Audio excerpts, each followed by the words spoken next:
আছে শিশুর পিতা সব শিশুরই অন্তরে।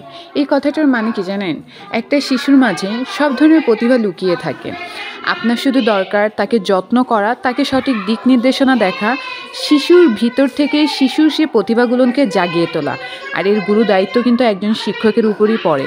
তাই একজন শিক্ষকের উচিত প্রতিনিয়ত একজন শিশুকে শুধু বইয়ের শিক্ষার পাশাপাশি অন্যান্য শিক্ষাও দেয়া।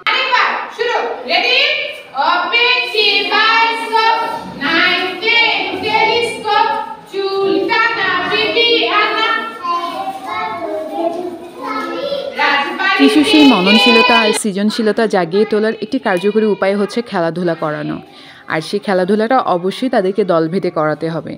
এভাবেই দলভেদে খেলাধুলার মাধ্যমে, আনন্দদানের মাধ্যমে তাদেরকে জাগিয়ে তুলতে হবে, তাদের মাঝে নতুন স্বপ্নের বুনন করে দিতে হবে। তাহলে আজকের শিশু আগামী দিনের ভবিষ্যৎ হয়ে উঠবে। ধন্যবাদ সবাইকে।